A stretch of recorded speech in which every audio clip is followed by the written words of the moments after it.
Well, thanks, Nicole. It's not only going to be final practice, it's going to be first practice. We're in the land of the Grand Ole Opry. We're in Nashville, Tennessee, Music City, USA, and we're here for the first standalone race on the NASCAR Nationwide Series Tour.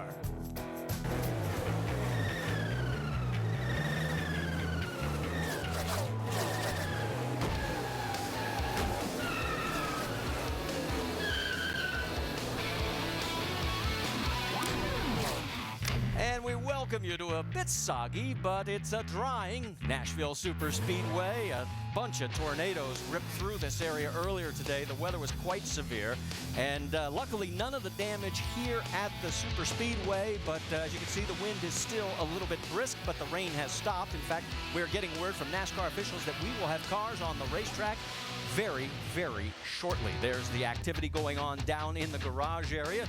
A couple of hours ago, you should have seen all of us huddled in anything that was made of concrete, because it really was not pretty with the way the storms are rolling through here. There is Carl Edwards' car, and there is Carl Edwards himself. And he is the man in control of the points right now. Let's check in with Shannon Spake. Yeah, Carl Edwards, 3 wins here at Nashville. That's 3 of 4 Roush Fenway wins. How much do you look forward to coming to this racetrack? Boy, I really love coming here. I mean, we won here in the Craftsman Truck Series. And, I mean, everyone comes here wanting that guitar. I mean, it's such a cool trophy.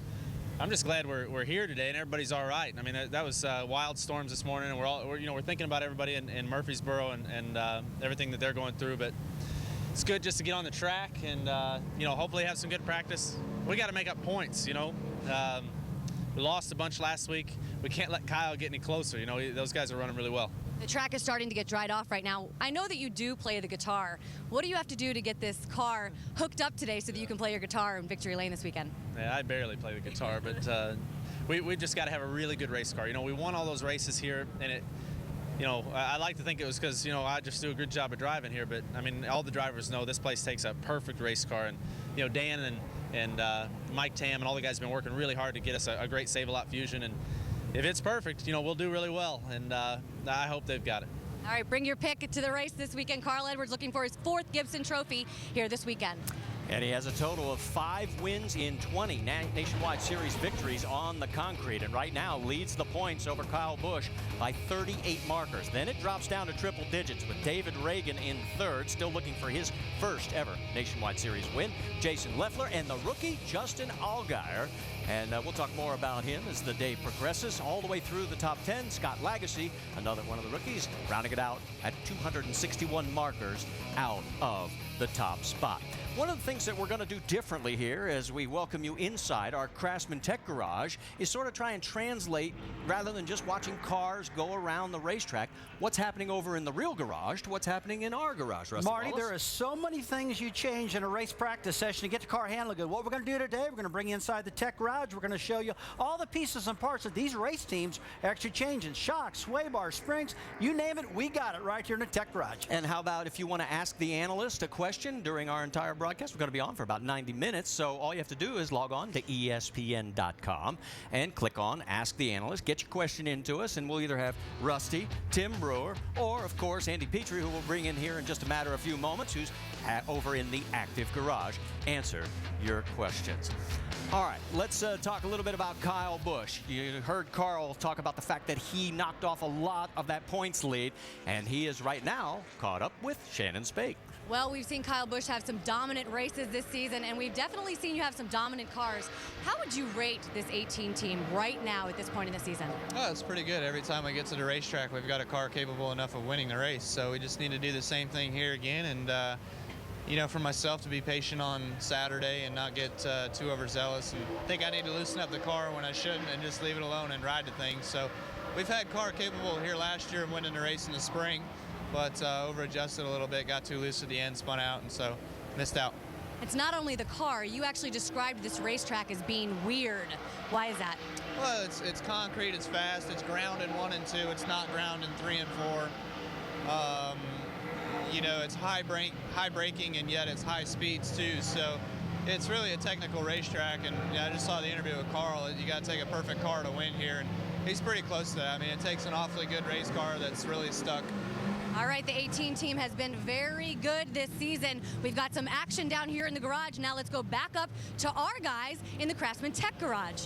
And you can tell that, well, Kyle wasn't quite ready to go driving yet. He didn't have the fire suit on, but he's ducking in to get it now. Well, that's on purpose, so Marty. This racetrack is very green right now, and some of these guys are pretty smart out there, and he's one of them. He doesn't want to go out there and use his own tires up, wear those tires, and let the rest of those guys do that. He wants to lay some rubber down on the racetrack so he'll know how his car is going to handle. That's what he's doing. Let's talk about the two sides of Kyle Busch right now. The last two races, he has been absolutely dominant. He has been dominant. He's got a lot of momentum on his side. His car has been really fast. Not only fast, but handles very, very good. So look, he hasn't been really good here at Nashville, but I expect that to change this week. He's got the momentum, he's got the car handling good, and this is an off weekend. He doesn't have the pressure going back and forth to the Cup race, so it should be easier to him. And you heard Shannon mention the fact that he has some problems here on the concrete. 6 times he's been here, only 1 top 10 finish. You heard him talk about the fact that he took himself out of the race last year. He's looking to change that, and as you said, he can focus solely on this race. Let's talk about who's going to be working on the other end in the active garage. Of course, that would be Dave Burns and Andy Petrie, and they're with our in-race reporter this week. David? And Marty, if you guys can do something a little different, well then so can we. So what we've done is we've kidnapped the 12 team. Now, Justin Allgaier was able to get away from us, and he's on the track right now starting his practice runs, but we've got his crew chief, Chad Walter, penned in. And Andy Petrie is going to be by these guys side by side all day.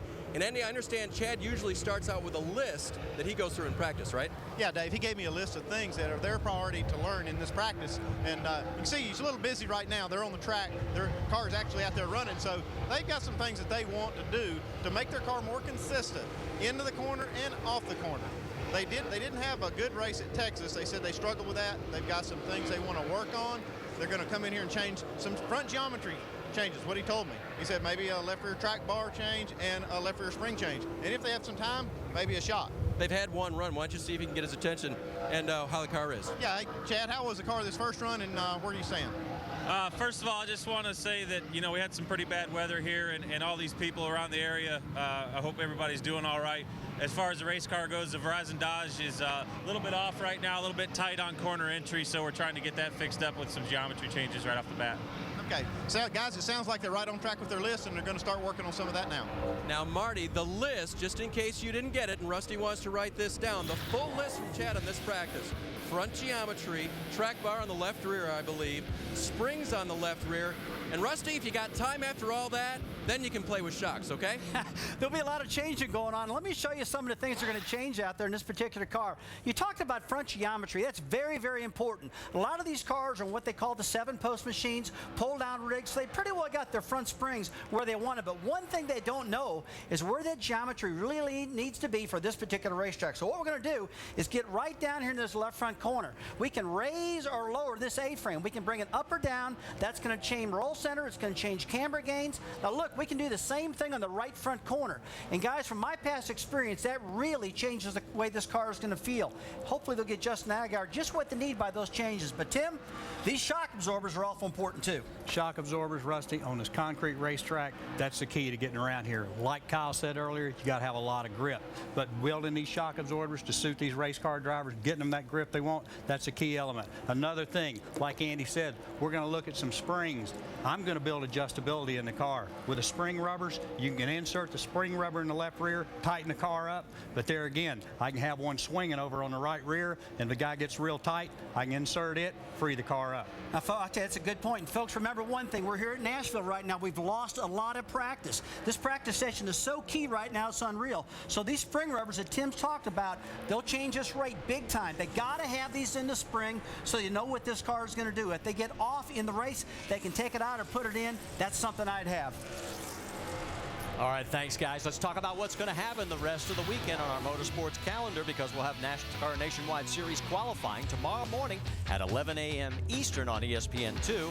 And then the NASCAR Nationwide Series in Nashville, presented by Shell, 3 Eastern tomorrow on ESPN. And then, of course, on ESPN2 on Monday at 5 Eastern, the NASCAR Now Roundtable. NASCAR Nationwide Series Final Practice, brought to you by the auto parts experts at AutoZone. Get in the zone. AutoZone. He's sitting there talking about And back here at Nashville Superspeedway as we are in first and final practice. And before we go further, as you see everything out there, you know, we mentioned the fact that we escaped all the havoc of the storms. We have since learned that in the area there were a couple of fatalities. 30 people at least have been injured. That gives you an idea just how severe these storms really were. And of course, all of us want to send our best along to all those families that were affected by the tornadoes that went rolling through here earlier today. Taking a look right now at Bernie Lamar as he is out on the $32 general car. I'll tell you what, right now these guys are going to be out there just trying everything they can to get a grip of this racetrack. But remember one thing, we talked about it earlier, is that this track is so green right now. There's no rubber on it whatsoever. So what they're feeling right now is probably going to change big time as this practice goes on. But as a driver, Marty, all you can do is get your car handled the best you can under the conditions you're dealt with, and that's what they're doing right now. All right, let's bring in our first Ask the Analyst question from Bob in Orlando, Florida. What's the most important part of Friday practice when you have qualifying in the race happening the very next day? Well, right now, they just got to get their cars handled the very best they possibly can, and Friday practice is when they do that. After this practice session's over, they're going to get them, you know, ready for a qualifying run. They're going to qualify them and then undo that and then get ready for the race. So really, Friday's practice, today's practice is everything in the world. They're not going to put a lot of importance into qualifying because this is pretty well a reduced schedule today, but you know, there is a big difference. Use Friday as the practice session. Try to do a couple qualifying runs if you can, and then you'll have what you need to go back to race conditions. Get our second look at Justin Allgaier. As you know already, he has 3 top 10 finishes in his last 5 races, leading the rookie points, 5th in the point standings overall. But one of the things that struck my fancy was talking to him earlier today, that he was very candid about goals. I said, now that you're doing so much better than you anticipated, have you reset those goals? He says, no, we come to the race trying to do the best that we can each time. And I thought that was an interesting way to approach it. Well, it really is. And I think a lot of drivers go to the race trying to do the best they possibly can. But after Justin's had these 5 races under his belt right now, I mean, I think he's pretty well surprised himself and everybody around him in a good way. This car is up into points. It's had good, consistent runs. It seems like he's a kid that doesn't crash. He really knows what he's doing with his car, and he's got a good head on his shoulder. Taking a look at Stephen Wallace in the 66. He has 6 career starts here at Nashville, and you see there has finished 12th twice and has actually led a few laps here. Well, Marty, one thing you need to remember, Steven has got his mind set on this particular race. This is an opportunity race. A lot of the guys that haven't won yet are thinking about this particular week. There's only 5 Cup guys entered. This particular racetrack has produced 7 first-time winners. He knows well and good that this is an opportunity he doesn't want to slip by, and a lot of guys are thinking the same thing. Get their car handled, pay attention to this track, because, baby, I could get my first victory right here. Well, and let's point out the fact that 7 of the 15 Nashville race winners have been first-time Nationwide Series winners. 30 of the 48 on the entry list have not won a series race. Take a look at the 33 car. You're saying, is Kevin Harvick in it this week? No. The answer would be Kelly Byers. Shannon, you've got more?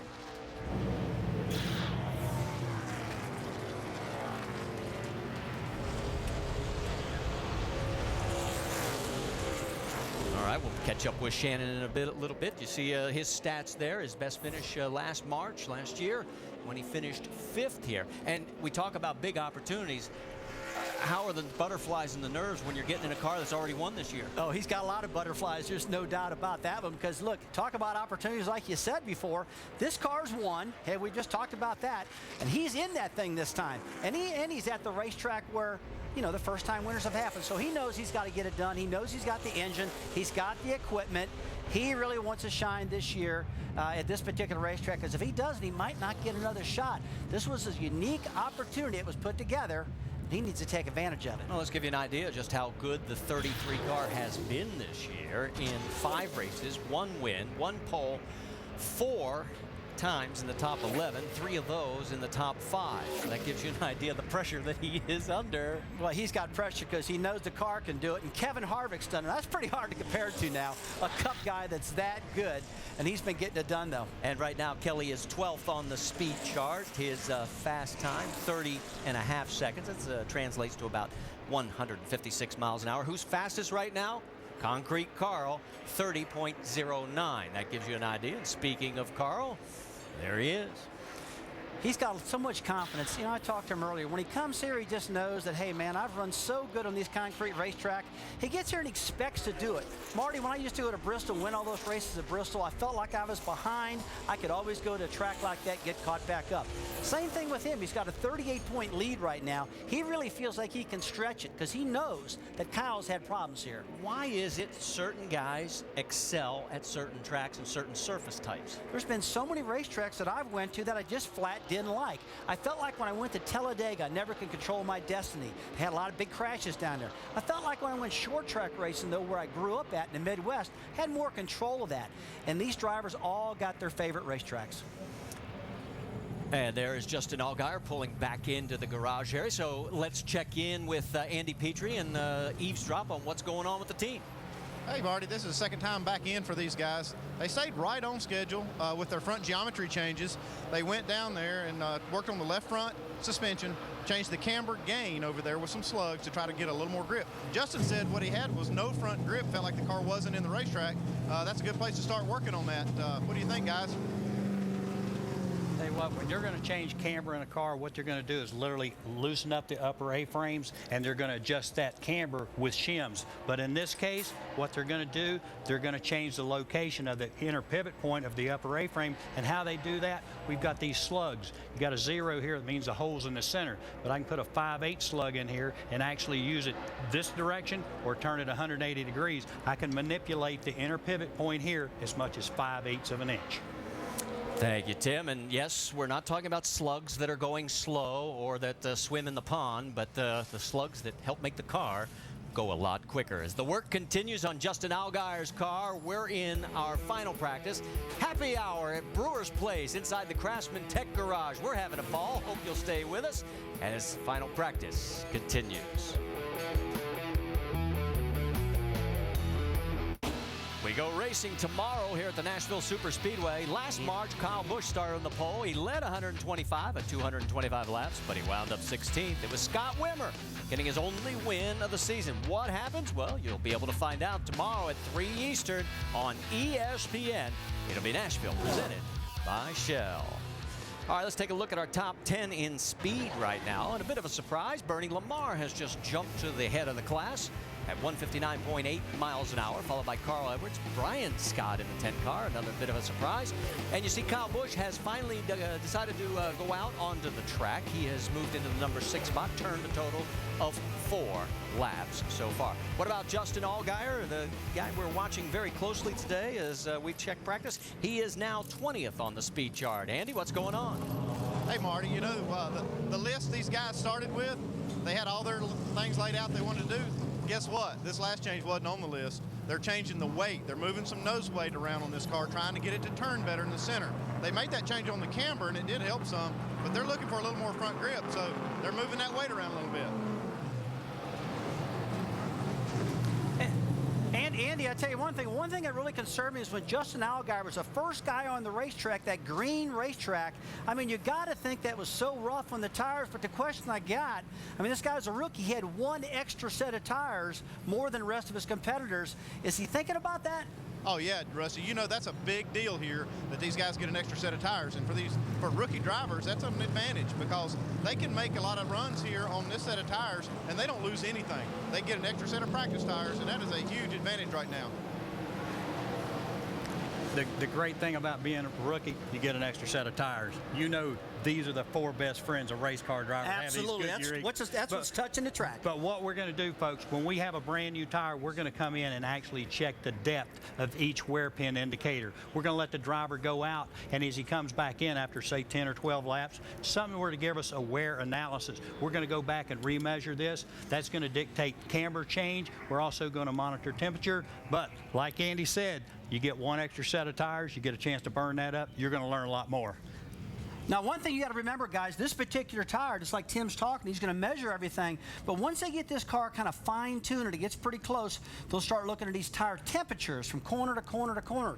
They'll write them down right here on this piece of paper. The crew chief will get them back. When it's all said and done, he'll look at them. And if he sees something way out of whack, they'll stay adjusting. These slugs, the A-frames in and out. Tim, you know, camber gives you a lot of grip, but if you got too much camber, you can blow those tires out. You load the inside of the right front by too much camber, and what that that's going to do is really eat away at the tire right here. But there again, keep one more thing in mind. You got a cloudy, overcast day. It's cool out there right now. You got a lot of grip. You might have to put a little bit of camber in there to make it turn real good, but tomorrow the sun's going to be shining. It's going to change all those characteristics. All right, thanks, guys. As you see the work continuing back in Justin Allgaier's camp. He's had 4 ARCA starts at this track. His best finish was 8th in that series. This is his first nationwide start. We've got a number of racers trying to make their debut in the nationwide series, a total of 4 drivers, and we've got some debris out on the track. As you look at the man who's at the top of the speed charts right there, his car, the number 32 of Bernie Lamar. The biggest surprise on the speed chart right now is Brian Scott. As we take a look at the whoa, yeah, that's not very good. Hello, time to go in. Was that a parachute coming out the back? You know, actually what that is, that's a coolant hose. Yeah. That's a brake hose that actually goes from the front of the car to the right front brake or to the left front brake, and it looks like it's come unhooked, got caught on something, unraveled itself. That's what it looks like when it comes apart. And so they'll get that fixed up. And let's check in with Dave Burns. He's got more. Yeah, guys, and I just caught up with Trent Owens, who told me it was either someone else's blower hose or it was their own in the right rear for the brakes there. So I do have a question for you guys. Do you have one like this in the Craftsman Tech Garage? we don't have one like that, Dave. It doesn't hold much air. No, it's going to be interesting what you said, whether that comes from the right rear or the right front. It looks like it's jammed up in the right rear tire. And they do run hoses on the front of the car and the back of the car, so it's kind of looking, Marty, to me like it's the rear. Yeah, but we got to be a little bit more conservative with our brake duct hoses, because as you turn the wheels, you can actually collapse it. The hose right here, you can cut the airflow off. So we kind of keep ours tucked away, but the rear hoses, they're up under the car, affixed to the trailing arm, so where you get significant airflow to the rear brakes also. Thanks, Tim, as we get another good look inside our car here in the Craftsman Tech Garage. And the guys are trying to figure out, okay, how did this go wrong so we don't have this happen again? Well, it's one of two things. Either debris hit it, knocked it loose, or else it just wasn't installed right, Marty. It wasn't high enough, maybe drug in the ground, maybe hit that car as it was traveling up and broke it loose. Maybe a tie wrap that holds that brake duct hose in position could have got snapped and it fell down. Well, we've got to step aside for a break, but when we come back, I want to talk about the fact that the number 1 and number 3 on the speed charts are Todd Braun cars, and one of them by a guy trying to make his first ever nationwide start. That's what we love about coming to races like Nashville. Stay with us. Back here at the Nashville Superspeedway, practice continues for the first standalone event for the NASCAR Nationwide Series, and this is the most cars we've had on track since we went green at 5 o'clock local time, 6 o'clock on the East Coast. And new paint scheme for the 62, Brendan Gaughan. He has moved into the number 4 spot on the speed charts. People starting to pick it up right now, and as we continue to move around on the track, Ricky Stenhouse making his first attempt at making it into the series, driving the 16 car this week. And right now he is 14th on the speed chart, one of 4 drivers trying to make his first nationwide start. There you see his numbers as he's 157 and change. Stenhouse has done a lot of ARCA driving. He's been involved with Roush Racing for quite a while right now, and this is a pretty well natural choice to put in this car for this particular week. And I think Stenhouse can really get the job done. He's got enough experience around this racetrack, Marty, and he's worked with this team good enough, so I really bet that his feedback to the crew chief is going to be really good, and I expect some pretty good things out of this team. And there you see some of the guys trying to make their first career nationwide start. And before the break, we mentioned Brian Scott was 3rd on the speed charts. He has since been bumped down to the 10th position. And let's check in with Shannon Spake. Well, this is Brian Scott's very first time in a nationwide car. It's not his first time here at Nashville. He did compete here at this track in an ARCA car in 2008, his best finish of the ARCA season, and that was 3rd. Now, he spoke with his crew chief, Stuart Cooper, who is absolutely a familiar name to the nationwide series. He said that this car is not in qualifying trim right now. That was a race run for this young man, and that right now the car, they're doing just a little bit of work on it. It's a little bit snug, but that's the way they want it for this young driver. They want to work into it, give him a little bit of snugness, and then work on the adjustments for him as this practice session goes on. Guys? Well, and what we're seeing is some rubber starting to get laid down, and the speeds are starting to pick up because Mr. Cook's already been bumped down to the number 10 spot. And Mike Bliss has taken over the #1 position at 29.96. There's your #2 on the speed charts, Brad Keselowski. He's at 30 seconds flat. So we've had our first car dip into the 29s. It won't be the last. No, it won't be. You hit the nail on the head when you said the track's picking up. Everybody that's going out right now just keeps getting faster and faster. And that's because of one major thing. There's more rubber getting laid down on this track. And every time they go back into the garage area, they're making changes, whether they're moving lead back and forth or whether they're putting bigger or smaller sway bars in. Whatever it takes to make the car goes faster, that's what these teams are doing right now. Well, you saw Mike Bliss there as he leads the charts. You get an onboard view with him. He's finished 4th twice here at Nashville. He was 11th last year here in the spring race. Now, we talked a little bit earlier about moving weight around in the car. Let's check in with Tim Brewer. Tell you what, we've got a new trick here from Intercom.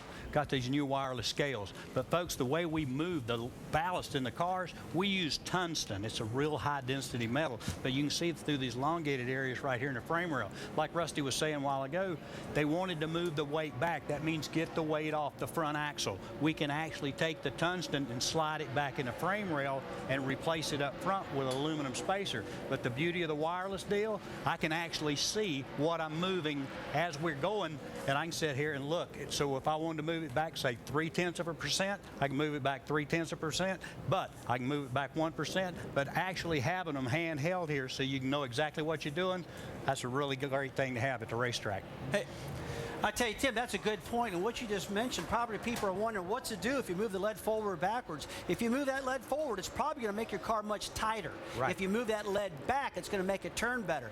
Now, one other thing we can accomplish pretty close to the same goal as the front sway bars. Take a look. The sway bar on this side right here, it's much smaller than this particular one here. If I want that car to stick the front end better and turn better, I can put this smaller sway bar in. If I want to get that car running flatter, maybe more left front down, get it tighter, I can put this big bar in. And look how big this thing is, almost 2.5 inches. Yeah, but look at this thing, Rusty. Folks, it's hollow. So the benefit of having a bigger bar to stabilize the car and keeping the weight off the front axle, we've got it all with this big bar. And then, you know, these bars used to be solid. Oh, this yeah. thing used to really be heavy, and they're much lighter right now. Well, it's good for this old guys to have this I hear light you. stuff. Hey, Brewer, just one question. Can you move that weight around on my waistline, please? Marty, I can do a lot of things, but I can't fix that. Okay. Hey, we talk about the Concrete King. Well, maybe we ought to rename it because Jason Keller has had 71 starts on concrete, and you can see right there as he is on track right now. And let's get more from Shannon Spade.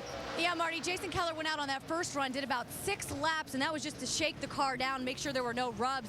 Came back into the garage, and they made some aggressive changes. Keller told me that was the plan all along, just go out, make sure that nothing was wrong with the car. They came in, they made some spring changes to that car. Now, Jason Keller's team, Baker Curb, is located here in Nashville, Tennessee, and they told me before this practice session started that if they win the dash, which is the $25,000 that will be awarded to the nationwide driver who wins the races on these nationwide only events, they will donate that $25,000 to the Red Cross for the relief efforts for the tornado victims here today that we experienced here in this area today. All right, Shannon, thank you very much. Let's talk a little bit more about the Dash for Cash because that is a big program. Nationwide Insurance has put up an additional $150,000 for series regulars and double-duty drivers who run full-time in both series. Now, you get $25,000 extra if you win at one of the following 4 tracks: Nashville, Kentucky, Iowa, or Memphis. If a non-regular wins, the money rolls over. The points leader at the end of those 4 races gets an additional $50,000. So as Jason pulls on in, we talked about the fact he's the all-time leader in starts on concrete with 71. He has 4 poles, which ties him with Kevin Harvick, and 26 top 10 finishes on the concrete. Stay with us. And all I can tell you is, Rusty, I don't know about you, but Timmy doesn't let me borrow any of his tools. He's got a lot of them down here, Marty. Let me tell you, this tech center, this tech garage is just packed full of trick stuff, no doubt about that. Don't ever loan your tools, folks, when you got to make a living, especially in NASCAR. It's a tough business. But hey, we were talking about tire temperatures a while ago. You actually come in with a needle and you probe the outer portion of the tire, you probe the center, and you probe the outer portion. You can either record it like the Goodyear guys. They hand a driver a slip when he comes in. But in the garage area, we can actually record them right here, make another run, put it on a different channel, and keep it. Because if you work for Rusty Wallace and you run around that garage area, you're going to make a lot of changes. So you have to keep up with all the information, because this guy, he's going to change everything through that red flag. Let me tell you what, guys, when I was driving these cars, I would change everything in the world. I want to show you one more thing. Now, a lot of teams will be doing this. Here at this particular racetrack, you hear a lot of people complaining about the car won't turn. We've got to get this thing to turn better in the center. Now, here's one thing you can do. Follow me down here a little bit. This is what it looks like underneath the car. This is a truck trailing arm mounting bracket. Notice that it's got 3 series of holes. You can put it way down low, or you can bring it up high. Now, generally, the lower it is, the tighter the car is, the more the rear wheels are hooked up. The higher you make it, the better the car will turn. So what we're trying to do, come on down here. This is the truck trailing arm. If we raise this up on the right side and then take the left side and lower it down, that will actually put some steer in the back of the car. That'll make the car turn better. But if these guys are having a problem with forward bite, they'll probably lower the front of this trailer arm down, and that'll help. And now, Tim, there's a couple other things that'll help with bite, and you can show us that. Well, when we're going to Daytona, Talladega, from an engineering standpoint, we want to control all the deflection, meaning control all the movement. So we're going to use a minor ball and a steel bushing. But when you get away from a place like that, you might want to go to Charlotte, Lowe's Motor Speedway. You want to use a bigger rubber bushing. But when we're rolling into Martinsville or Bristol, and I know he wants grip up off the corner, you're going to run this big rubber bushing, and I know this guy, he's going to put that pedal back to the floor, and that's going to give him grip from the center corner off. All right, thanks, guys. Let's check in, and you can see that the 32 of Bernie Lamar back out on track, and the top 10 has changed. We now have 6 cars under 30 seconds, so the speeds are creeping up. Right now, it is Jason Leffler in the top spot. It's a damn good car. Good job, guys. I mean, the only thing I can say is, I mean, it's just a little snug getting in down to the center, but it's not really snug. It's just on the right front pretty good right there. And that's about my only complaint, man. And while you listen to Bernie's conversation, he just got bumped down to the number 4 position because Carl Edwards has retaken the top spot. 29.69 seconds. That's 161.63 miles an hour. Let's go on board with Carl. What are you seeing there, Rusty? Now, right now, I'm seeing a pretty smooth driving car. The guy knows what he's needing, Marty. He's making adjustments, small ones. But this is a typical line. Out against the wall into turn 1. Let's see if he can keep it right on the bottom of the racetrack. Yeah, the front end staying down. Comes out just a little bit. He's tapering out towards the wall. A normal line, but hey, Marty, take a look how flat this racetrack is. He didn't like what he saw right there, so he jumped out of the throttle coming in to make some changes now. So it's Edwards, Leffler, Mike Bliss in the top 3 spots. Then Bernie Lamar, Joey Logano 5th, Kelly Byers now in the 6th position, Kyle Busch in the 7th. And those 7 cars all under 30 seconds. You know, one thing I'm noticing right now is the speeds continue to get faster and faster. Take a look at Justin Allgaier out there. You know, that front end looks like it's a little high in that car. And I would say that he's going to work hard to try to get that front end down through geometry, air pressure, shock absorbers, because I think the front of that car needs to look just a little bit better than what it's looking right there. Andy, I don't know about you, buddy, but that front end's looking a little high to me. Rusty, that's what they're working on, believe it or not. Hey, they were working on, that list got real long down here. They weren't good. So they made a ton of changes. The last 2 times they have made at least 3 or 4 changes. This last time they took a round or 2 out of the front screws to actually lower the front because they had some to give. They changed the Ackerman in the left front, which makes that left front steer a little bit more. And they put a rubber in the right rear, took one out of the left rear, and raised the track bar. So these guys are making a lot of changes. Hey, and it looks like it's working too. Moved up to 12th for that last run. Well, you know, everything they're doing right there, Andy, I mean, you well know, is everything you can to get the car to roll over more, keep the left side down. And so that high air dam and that air dam looking up on the left side, that should make it better. And what you see there is the fact that every change they have made so far has shown improvement. Each time they've gotten a little bit quicker. Now they're taking those all-important tire temperatures, then they'll go back and make some more adjustments. Oh, yeah. All right, right now we have a total of 9 cars under 30 seconds. As we take a look now at the 29, that's Stephen Light on board. Stephen getting an opportunity to drive for Richard Childress again. Of course, he's had 3 starts here, best of 8th. Yeah, this is a team that really has their act together when it comes to this style of racetrack. I mean, we always talk about this machine called a 7-post machine. This particular team is on that a lot, along with Kyle Busch teams, some of the Cup-related teams. As Andy well knows, that really helps so much. These guys are dialed in much better when they get to the racetrack. I can already tell that this particular car versus Justin Allgaier's is running flatter to the surface. It doesn't have as much roll.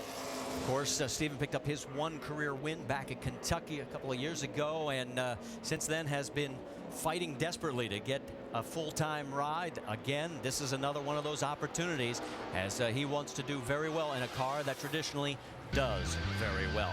Jason Leffler, the 38 car, he's got 2 wins in the series. How about Mike Bliss? He's 3rd on the charts right now. He's won here in the trucks. And we talked a little bit about Jason. He got his first win ever here. And then, of course, there's old Concrete Carl. And oh, yes, it's Easter time. Back here at the Nashville Superspeedway, let's take a look at the schedule as we have qualifying tomorrow right here at 11 a.m. Eastern on ESPN2. And then at 3 o'clock Eastern, it'll be the NASCAR Nationwide Series at Nashville presented by Shell over on ESPN. And then Monday's Roundtable on ESPN2 starting at 5 Eastern time. No change at the top of the speed chart here. Carl Edwards is still leading. As let's get our next Ask the Analyst question. Dave, you've got one?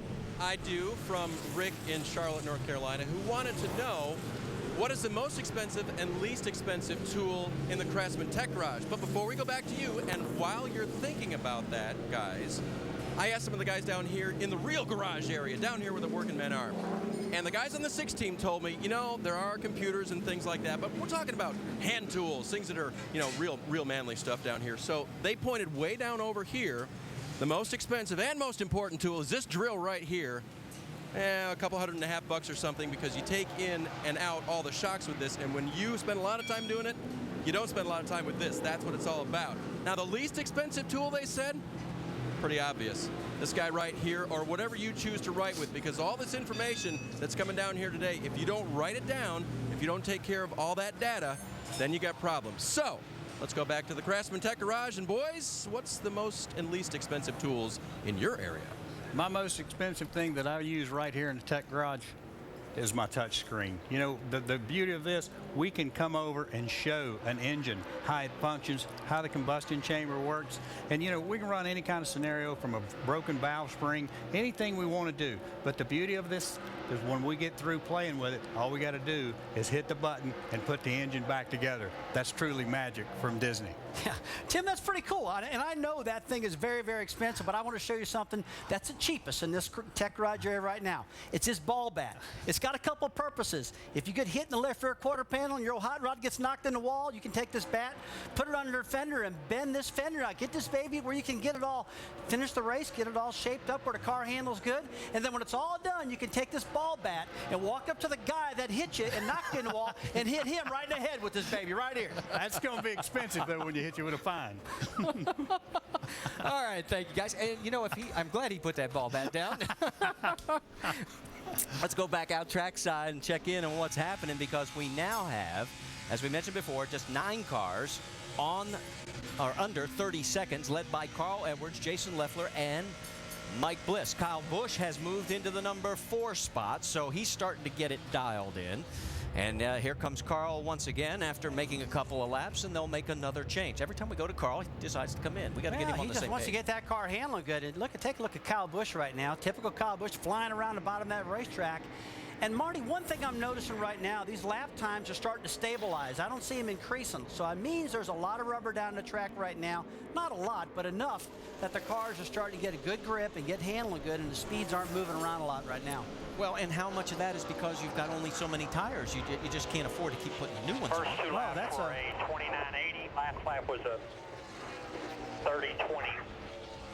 No, that's a real important point you just said. Now, if you look at the rear bumpers of some of these cars, some of them got yellow stripes on them, some of them don't. The ones that got the yellow stripes are rookies. Remember, they get an extra set of tires. But a guy like Kyle Busch, a veteran, he's got to save those tires and be careful, because remember, you get 6 sets of tires for this entire weekend.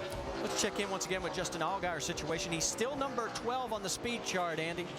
Hey, I'm Marty. I'm standing here with Justin Allgaier, and man, that list that you guys had was short, but it got long in a hurry. What's going on? It really did.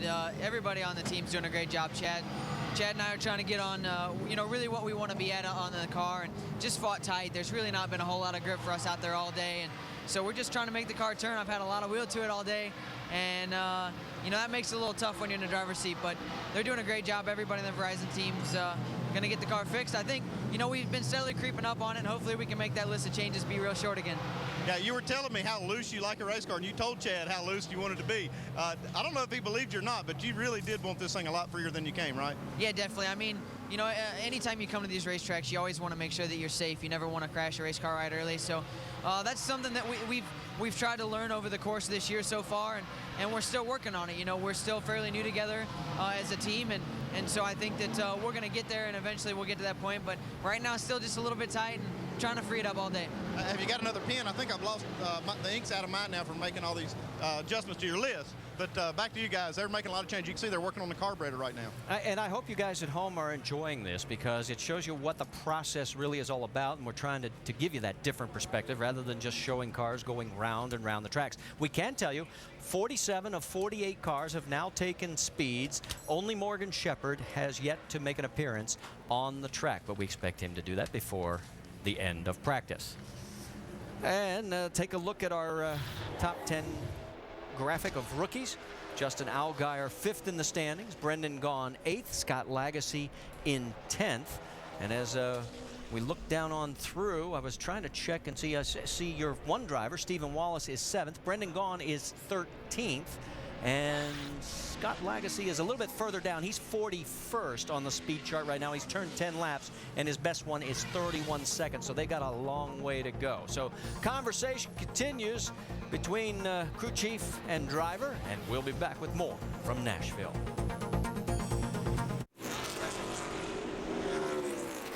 Back here at the Nashville Superspeedway, where practice continues. Can't call it really final practice. It's the only practice because of the weather that rolled through here earlier today. Right now, we have a new number 2. Joey Logano has moved into the number 2 spot right behind Carl Edwards. Carl at 29.69, and there you see Joey's best time, just a tick off. Yeah, not much off. And again, the times are moving around just a little bit. They are getting pretty stable right now. But you know, one thing about Logano, he can go over to Kyle Busch, talk to him, because these cars are so identical. If Joey's car gets a little bit off, he can share information back and forth, and it's definitely going to help both of them. Joey had his first crash already this weekend. There was an Easter egg coloring contest. Yeah. Our own Jamie Little was involved. I saw that. And Joey took her out, broke her egg. He accidentally kicked her chair. Man, talk about mistreating a woman, huh? I'll tell you, not going to be a good time for him with Jamie in his pit. I'll tell you. All right, let's transition back to Justin Allgaier. He has been bumped down to the number 13 spot. And Tim Brewer, it looks like they are looking at the carburetor. I tell you what, I work with some of the finest carburetor people in the world. Earl Parker, senior at Champion Spark Plugs, as well as Junior Johnson.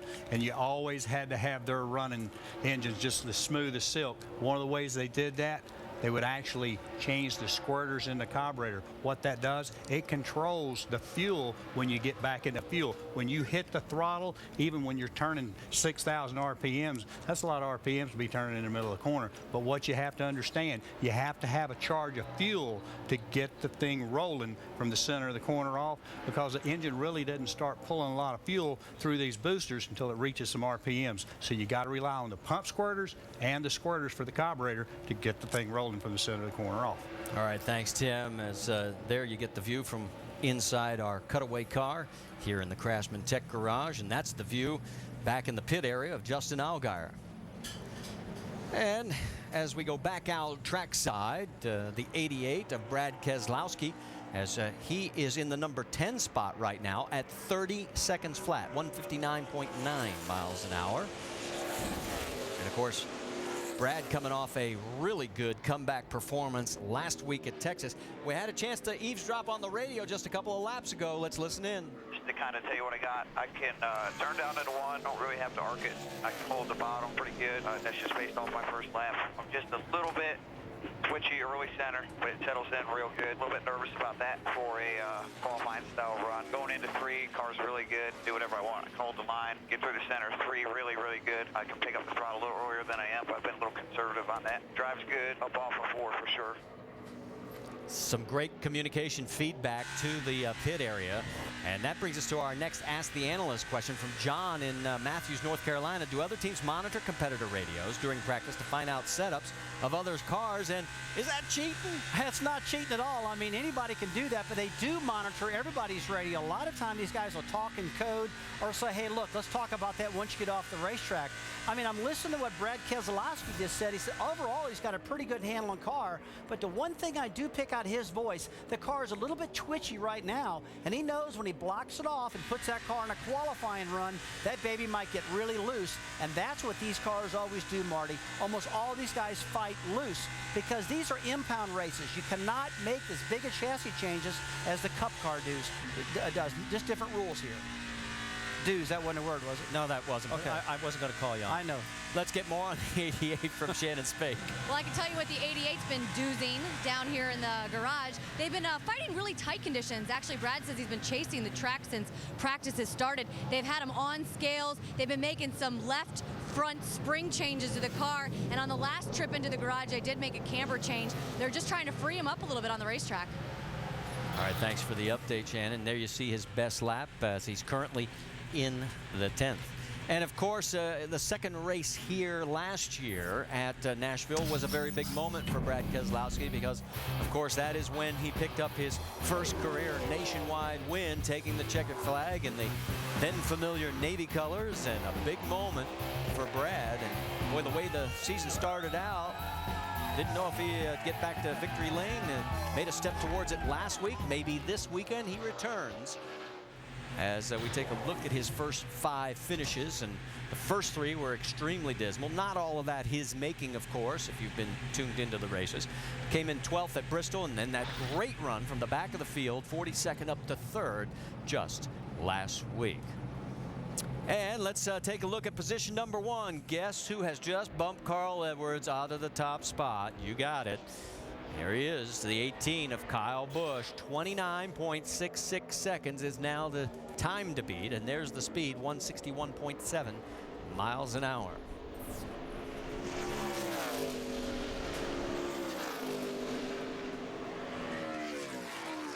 Rusty, you're always talking about that front end being glued. It looks like they've got that 18 stuck pretty well. Marty, I tell you what, they've got that front end down. This team's good, though. I mean, they know what they need to have. This cat's won so many races, it's unreal. And this track, like we said earlier, it's got enough laps on it right now. There's enough rubber. These guys can really start fine-tuning their cars. You know, that car looks just as bad as it does every single week. Oh, a little loose right there. Whoa. And that's where he spun the last race here, running second when he spun that thing. And it's almost the identical maneuver. I mean, this time he caught it, and you're right. At the race last year, he did not. And it took him out of the race. We were just getting ready to comment how he got loose off of 4 there. It's right where the grind and the concrete is missing, you know, like it's ground on the bottom. See, all through here on the bottom. And then they skip it from like here to here, and then again from here to here. And I got loose in the first non-ground section, so I mean, I'm about as maxed out, I guess, as I can get. Okay, he mentioned the grinding. Let's first take a look at what happened, and then let's talk about what he's talking about on the track. Okay, you see him right on the bottom of the racetrack. There's ground spots on the track he's talking about. He's on that. He gets loose and slides around. And he's got the car right on edge right now. It's about as free as he can possibly stand it. And he just told us that, hey, look, I got the car on edge right now. Looks like we can't go any more there. And he's explaining the racetrack, but Marty, let me tell you one thing. There's a lot of things you can change, but one thing you can't change is the racetrack. It's like trying to change the weather. Mother Nature's going to do what she wants to do, man. But for the fan who may be not familiar, what's the difference between what he's talking about, ground and not ground? Okay, you look at the different covers. We just changed shots on it right there. But the racetrack is bumpy in some spots. They got a machine they can bring in and actually grind it, just like I said, and actually smooth those spots out. And you can see the different colors of the surface right there. That's what he's talking about. Look, they can't control that. They've just got to get their car handling better under those circumstances right now. So they'll go back and take a look at what they can do to try and maybe squeeze a little bit more out of it. You heard Kyle said he thinks that may be it. If it is, 29.66 is the number that everybody else is going to have to shoot for. And you can see that he is trying to describe it on the radio to the guys back in the garage area. So it's Kyle Busch, Carl Edwards, Joey Logano, your top three here at final practice for the first standalone event of the year. It has not been the greatest of seasons so far for Joey Logano. Carl Edwards is in the points lead, and Kyle Busch has been dominating the last couple of races. One of those three, good shot. 12 different winners in 15 Nashville Superspeedway races, and 7 drivers won their first career Nationwide Series event right here at Nashville. It's the NASCAR Nationwide Series at Nashville, presented by Shell, tomorrow on ESPN at 3 Eastern. And as we continue our final practice, checking in once again with Justin Allgaier. He's been bumped down to the 16th position, and are they throwing the kitchen sink at this? Marty, they really are. I've seen guys change a lot of stuff in practice, but these guys have made a ton of changes on this car.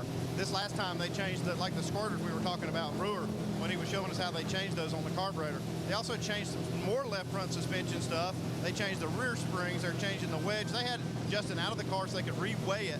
They're now getting ready to make another run and see if they've made any headway on it. But man, Rusty, do you think Brewer's got enough tools to make all these changes over there? Andy, there's only one guy I know that made as many changes as they're making down there. That was you, buddy. I've seen you make a lot of changes on these old hot rods in the past. No, Brewer over there, he's got all the tools in this garage he needs to fix those old hot rods up. Well, I tell you, in my sense, when I have to do that, I go back to one thing. Go back, calm everybody down, put a set of tires on it, rerun it, because, hey, they had to miss something. I don't know if it's this percentage as far as the weight's concerned, but, you know, just little things make so much difference. It's just as simple. The biggest bars they have in the cars, you can go back and you can miss neutralizing this bar by putting a pin in and have the weight off a percentage. You can move the quarter panel height. You can do a lot of things, but a lot of the problems people have is over the bumps. With a big bar, the front end, when it goes down in the corner, you want it to really work independent, because when it hits the bump, you want the left front wheel to come up. How do we do that? We actually go over to the right side of the sway bar and put a chain on it.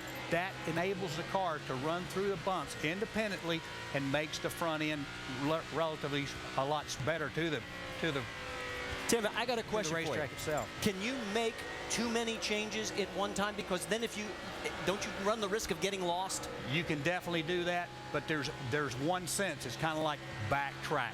Wherever you were at before everything went away, that's where you have to go back to. You have to backtrack, retrace your footsteps. That's the only way you're going to find yourself out of the woods. All right, thanks, Tim. Now, remember, Justin Allgaier has gotten quicker in each one of his runs during this practice session. So right now, he's looking to improve on a 30.08. We're on board, and you can see him making his way around the Nashville Superspeedway.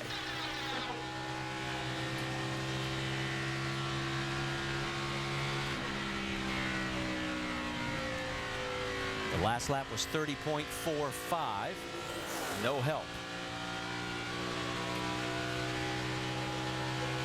Tell you, Marty, he just needs to keep making changes. I mean, there's nothing wrong with coming in and keep making spring changes, sway bar changes, all kind of changes, whatever it takes to get this car handled right. Sometimes you unload just not right, and obviously he's not where he wants to be, but what's going to help him, if he can sling a lot of changes to this car, they will hit something if they keep getting after it. 30.21 on the last lap. Remember, his best in the last run was 30.08.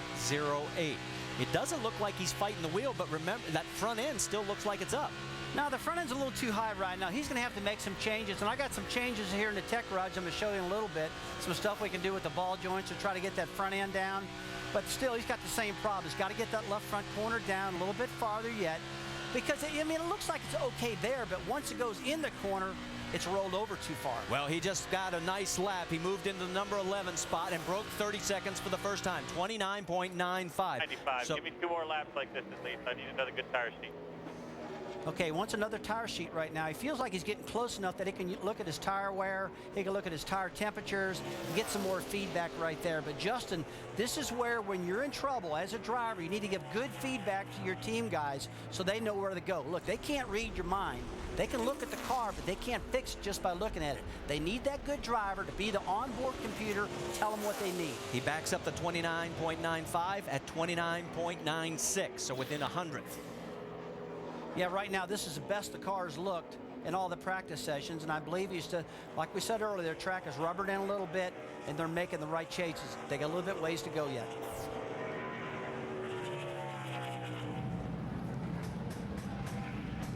As you can see back in the garage, work is on the #1 car and the wear on the tires. Let's get an update from Shannon.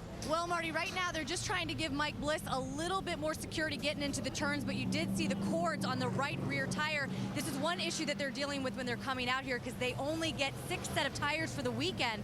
So therefore, they have to really conserve their tires during practice. They don't want to use any of those extra tires that they're going to use in the race. Right now, they're going to have Mike Bliss go out for a couple more laps just to feel out this latest setup. They're going to bring him back in and then get him ready for his qualifying run. Marty, I just got to tell you, I think that's an absolute mistake. I would never do that. That tire's into the cords. If they think they're going to try to tune this car up on a tire's got cords showing, that's a grave mistake. First of all, they're not going to get the grip they're going to look for. Second of all, that tire could blow up and wipe their day completely out. I would never let the guy go out and do that. Brewer, let's take a look at those tire cords and let's show us what those are all about and how thin that area really is on the tire. This meaty area over here, that's where the cords were actually showing. But there again, like Rusty says, you can't run around a racetrack if you don't have rubber because the rubber's going to stick it. But once you get down in this cord area right there, it's very, very slick. But there again, like the car, the carcass right here, it's thin in the sidewall area. That's basically construction, and it doesn't have anything to do except the handling characteristics of what the driver feels. But this is what the driver feels right here because this is what's affixed to the earth. All right, thanks, Tim. And Mike Bliss right now is 5th on the speed chart, and that's what it looked like leaving the garage area. And he is on and heading out onto the back stretch. We'll keep our eye on Mike Bliss and that right rear tire situation. 18 drivers are competing for 13 spots. The top 30 in points, of course, are locked in. That means 5 drivers are going to go home. Jeff Green will be locked in based on being the most current past champion from the year 2000. So a lot at stake tomorrow. Let's take a look at the top 10 in speeds. Kyle Busch is still leading the way, 29.64 seconds. That's 161.86 miles an hour, followed by Carl, Joey Logano, Jason Leffler, Mike Bliss, Steve Wallace, Jason Keller. Great run for him. Kelly Byers, Bernie Lamar, and David Reagan. Final practice continues. Let's remind you again about our motorsports calendar because we've got qualifying right here from Nashville at 11 a.m. Eastern on ESPN2. And then the race, the Nationwide Series at Nashville presented by Shell, 3 Eastern over on ESPN. And then we'll round it up with the round table, 5 Eastern on ESPN2 on Monday with NASCAR Now. Well, it is pretty busy in the 12-car pit. As you can see, there's about, what, 4 or 5 guys already working around that car. And in our Craftsman Tech Garage, it's pretty busy, too, as you can see all of our crew members. And, Rusty, let's talk a little bit about ball joints. Let's show you something different here right now. Moog Chassis Components makes these ball joints for these cars. Now, in the garage areas here in NASCAR, you hear a lot about jacking force. That's a term people are using right now to make the cars roll less or roll more.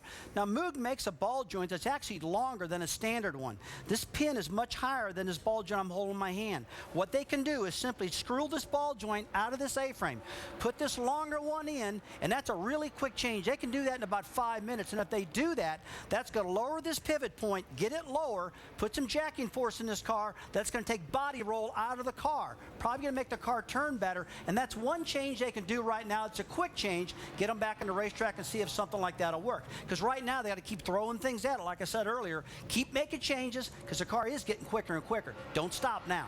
But Tim, I'll tell you one thing. I've been looking over you at that engine over there. You got one thing in my mind. You changed squirters. We saw the 12 car change carburetor squirters. That put more fuel in the motor if they did put bigger squirters in. One concern I got right now is fuel mileage, though.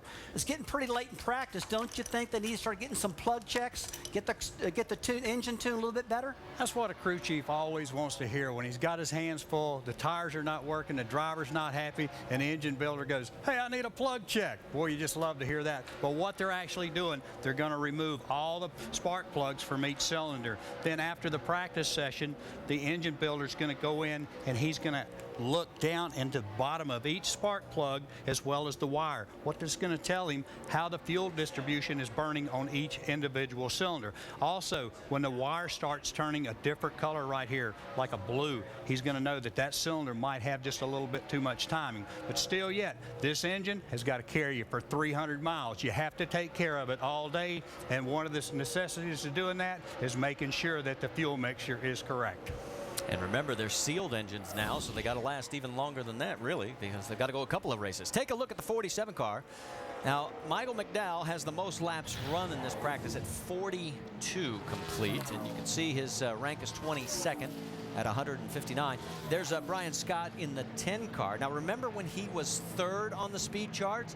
Gives you an idea how much everybody has stepped up the program. He's been bumped down to the 23rd position. New position number 1. Give a tip of the hat to Joey Logano and the crew, because Joey has just run 29.62 seconds. The lap prior was 29.63. They've got it dialed. Yeah, they got those Joe Gibbs cars 1 and 2 right now. Logano leading the pack right now, and Kyle Busch right behind him. And the speeds are awful close at 29.62 for Logano, 29.64 for Kyle Busch. But Marty, one thing I'm starting to notice right now, I think these guys need to start thinking about qualifying runs. Maybe get a qualifying run in to see how this car is going to be, because looking at my watch, there's probably around 40 minutes of practice left. I would want to know, as a crew chief and a driver, how close am I for qualifying, because I do not want a bad qualifying run. Toyota has never won here at the Nashville Superspeedway, so I'm sure that they're happy with the fact they're running 1-2 on the speed chart right now. It's a Ford 3rd with Carl Edwards, then 2 Chevrolets, Terry Cook and Brendan Gaughan. That rounds out your top 5, and there's Jason Leffler, as Leffler in the Great Clips car is 6th fastest right now. And remember when we first broke 30 seconds? Well, now we have 17 cars under 30 seconds. Yeah, we jumped up and down here in the tech garage thinking, hey, these cats are flying right now. I mean, this broke 30 seconds, but it just goes to show you that more rubber getting down is better. But I will tell you, like I said earlier, it's not much faster. This track is pretty well stabilized now. Jason decides to bring it on in. He's pretty satisfied with being in the 6th fastest spot. Picking up now with the 99 of Michael Waltrip. Michael, a former winner here at this track. In fact, it was his last Nationwide Series win. Tell you what, I'll never forget that day when they had the big crash coming off of turn 4, and out of the smoke comes Michael Waltrip, wins his first race. And you know, when you win here, they give you that guitar, and man, I'm telling you, there's something about when somebody gives you money, that's cool, that's great. But when they give you something you keep forever, because let's face it, we blow that money, right? You get to keep those guitars, toolboxes, whatever type of materials they give you free. And Michael still got that guitar. I talked to him. He said, I treasure that, man. He's had 3 wins on the concrete out of 37 races. And as we mentioned, the fact that he won here, and his last win was back in 2004, right here at the Nashville Superspeedway. Let's take you back to that moment as we head towards commercial break. And you mentioned it, the fact that the carnage coming out of the corner. And where's Michael? Where's Michael? There he is, sneaking on through to take the win. And you mentioned the Gibson guitar. There it is. NASCAR Nationwide Series Final Practice, brought to you by Nationwide Insurance, official auto insurance partner of NASCAR. Back here as the minutes wind down in the one and only practice session because of the heavy weather that went rolling through here earlier today. And just one slightly stressed crew chief. Let's get another question from Ron from Bristol, Tennessee. How are the crew chiefs monitoring progress in practice other than driver feedback? Tim Brewer? Tell you what, you've got a lot of things you have to rely on, and that's going to be air pressure buildup, tire temperatures, input, But there again, you've got some other people standing by you, and those are engineers. You've got tire specialists. You got a lot of people feeding you information about the parts and pieces coming off the car as well as the driver. Tim, I tell you what, if they're doing that, they're getting close to out of time. There's no doubt about that. I mean, they're saying, hey, my lap times are pretty good, and they're listening to the driver feel like you said, but they're getting low on time. The next thing that's going to happen is they're going to have to get these cars in a qualifying mode. They've got to cool them down. That means taking this tape, putting the tape on the grill like Tim talks to us a lot about on the race days, but they're going to have to take this cool down unit, plug it into this motor. It's going to pump cold water through it and cool it down real quick. And Tim, what is it about this unit that doesn't hurt the motor? Because we all know if you take cold water, man, that's not good dumping on a hot surface. We used to build these things years ago, but Chris Paulson up at CNR, he came out and helped us tremendously because it has 2 radiators in it. It has 2 high velocity fans. And what we're doing, we actually come over here, and this is the water coming into the engine. By seeing the water come in here, it actually closes the valve. That valve forces all the water through the radiator, and it kind of pre-cools the radiator because you don't want to put real cold water over to the cylinder walls because you might damage the engine. But without this cool down unit, with just putting fans on the front of the car, it's 30 minutes to cool the engine, so where you can put the tape on the grill to go out and make a run. But this cool down unit, it enables you to get a run again in about 10 minutes. Dave? And Tim, in real life, it works the same way. Right out there, outside the garage, is a cool down unit for the 20 car. Hose runs all the way down through here, and they've been in here for under 10 minutes at this point, and they're just about ready to go out and make Joey's first mock qualifying run. Now, as for the overall handling of this race car, today, Joey's last comments were telling. He said in turn 3 and 4, I can drive it where I want to. And you always want a race car that you can take where you want to put it as a driver on the racetrack. Guys? Well, and the minutes are winding down. We just got some news that one of the teams, top bronze team, their hotel was hit by one of the tornadoes through here, and we just found out they are going to have to move everything. So not a good day for them. And we told you earlier that there were a couple of fatalities that have been confirmed, over 30 people injured. It gives you an idea just how severe the storms were. So hopefully not too much damage for anybody else as practice continues to wind down here at Nashville. You're taking a look at Jason Leffler's car. He is 7th on the speed chart right now at 29.79, 161. Joey Logano still your number 1 man here in practice at 29.62. There's the GameStop machine. He got his first pole at Nashville last June. And remember, that was only his 2nd nationwide race. Well, Marty, I tell you, there's one thing I heard out of this camp just now, that Joey Logano said, I can drive my car wherever I want in turn 3 and 4. That's one thing that Kyle Busch, his teammate, could not do. We saw how loose that car got earlier, so they can share some information back and forth about how to fix that problem. Currently have no AC. I still got air coming in my helmet somehow. Make sure it's off, that way we don't burn her up. Say if you burn that fan off today, you won't have it tomorrow. Well, it could be a little warmer tomorrow, but actually it's only supposed to be a high of 61, so it may not be critical to not have the air conditioning unit. And besides, he's young. He can handle it. Oh, he can handle it. Boy, you see him getting ready to make this qualifying run right now. He's got a good handling car. He's going to make the qualifying run. He's got it taped off. See what he can do. Practice has been extended because of the weather, but we are going to be closing out here in just a matter of moments. Much more coming your way. Don't forget, Nationwide Series qualifying at 11 a.m. Eastern tomorrow on ESPN2. And then our race will be at Nashville with the NASCAR Nationwide Series, stop number 6, presented by Shell at 3 Eastern, and that's over on ESPN.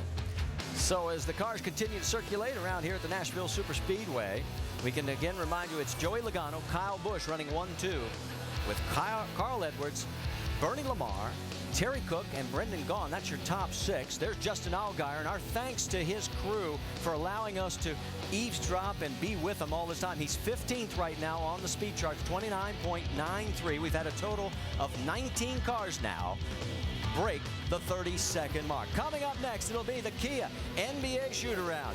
This has been a presentation of ESPN, the worldwide leader in sports. For our entire ESPN crew, I'm Marty Reed. Till we meet again tomorrow.